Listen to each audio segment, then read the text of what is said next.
Um, it's all you, Amy. Thank you. Awesome. Can everyone hear me okay? You sound great. Okay, perfect. Awesome. Well, hi everyone. My name is Amy James, and I am the online librarian for education and information literacy at the Baylor University Libraries. And today I'm going to be talking with you about my presentation, which is called Empowering EdD Students Teaching AI Literacy in a Learning and Organizational Change Program. So this short talk is going to help you to hopefully replicate a lesson that is focused on AI literacy, designed specifically for online EdD students in a learning and organizational change program, but it can totally be adapted to a variety of environments within your own teaching if you teach any kind of information literacy instruction. So I do think it will be hopefully applicable for you in a variety of contexts. And it will also help you to anticipate possible challenges and successes if or when you decide to teach this particular lesson. So a little bit about my background and my involvement with this program. So I'm heavily embedded in Baylor University's online EdD program in learning and organizational change. So I meet with students at the beginning of their program. They take a course called Social Foundations of Education.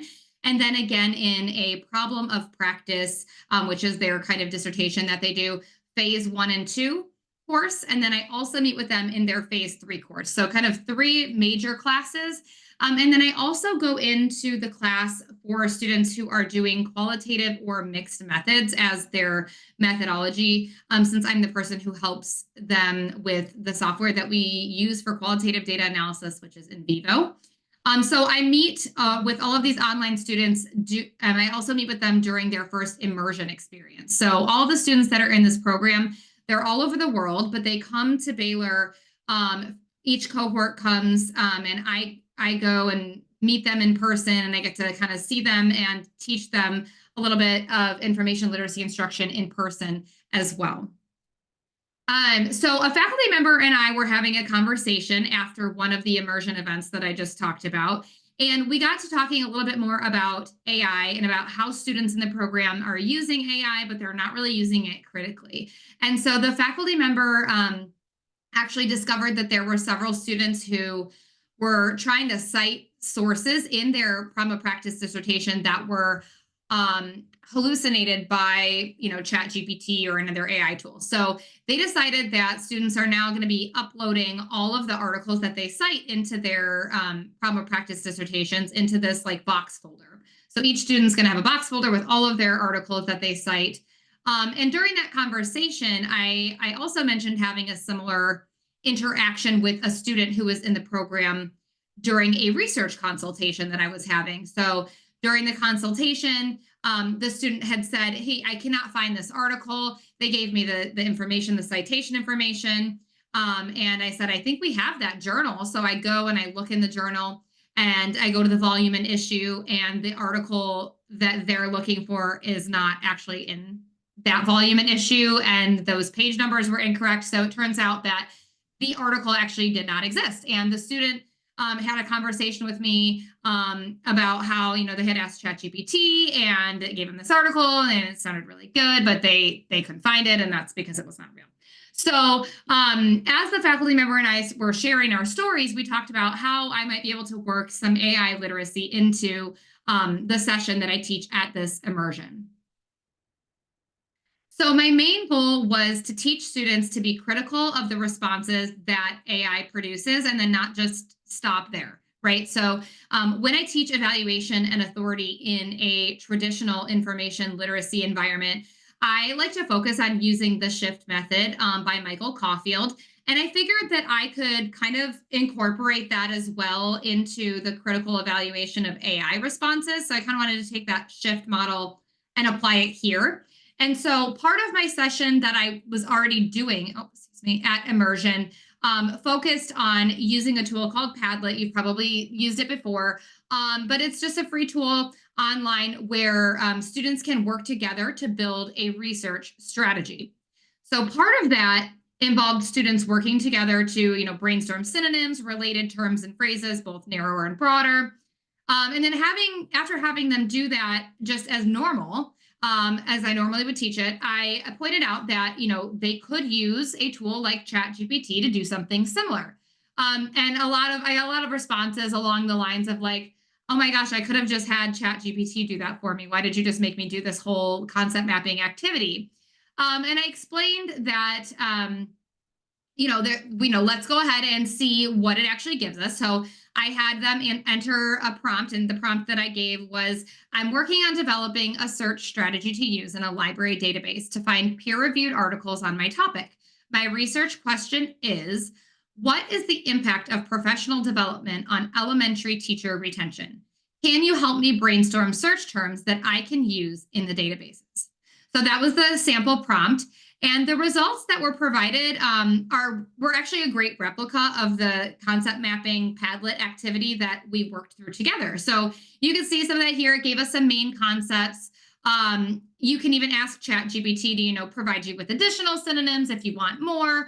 And the students were really excited about this. So it was at that point that I told them to ask ChatGPT if it could then provide a list of relevant peer-reviewed articles written in the last 10 years on their topic. Because of course, at this point, they're all like, oh, okay, this is great. Like it's helping me do this concept map, but what else can it do?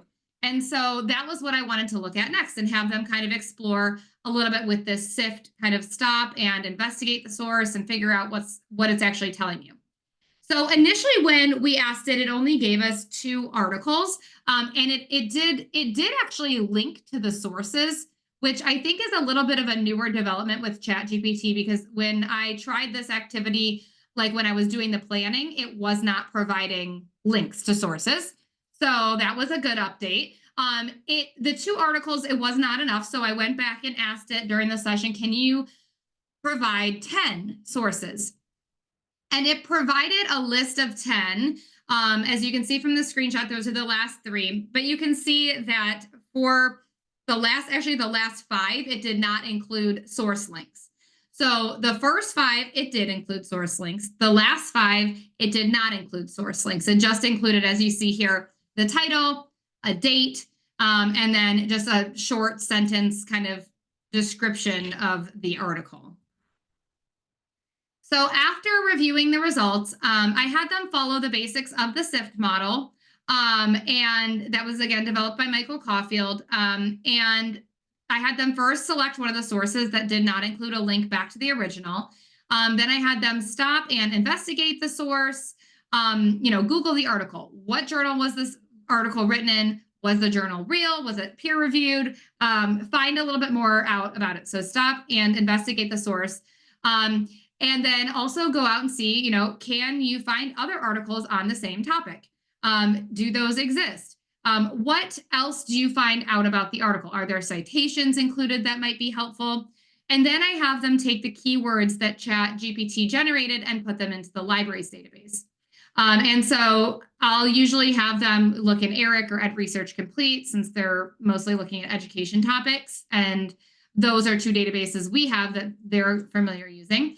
And then they can kind of compare the results and make some determinations about the pros and cons of using the library's databases versus using ChatGPT or another AI tool. So a lot of people, at least that I work with, and that I know colleagues in the library community, are nervous about teaching about AI. It doesn't really have to be overly complicated. I'm definitely not any kind of expert in AI. I think we're all kind of learning together, and at least in the library and information literacy realm, we're excited and interested in exploring how these tools work and how we can learn how to help our students use them critically. And so that's what I think is really important here, is just helping students learn that they can't just stop and take what the AI says for face value. They need to use those same critical thinking skills just as they would with any other tool that they're encountering, whether it's Wikipedia, Google Scholar, anything that they're coming across, right? We want them to apply those same skills. And so in terms of my experience with this particular activity that I did, I think the best tip that I would have is just try to make sure to keep the open lines of communication with faculty members that you're working with, to make sure that you guys are all on the same page. Review your institution's policies on AI use, or even like if your a specific department has its own policies as well, be sure to investigate that before doing an activity like this. And then just, don't surprise the instructor.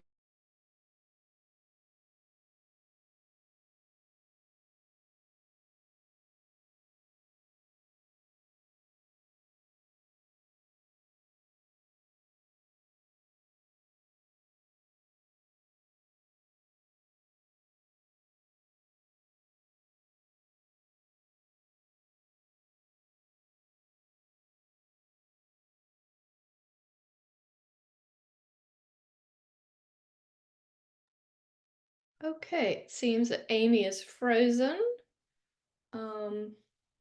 We are scheduled for a break until 2:50. So just a reminder, slides will be posted and recordings. So hopefully we didn't miss too much of Amy's last closing thoughts.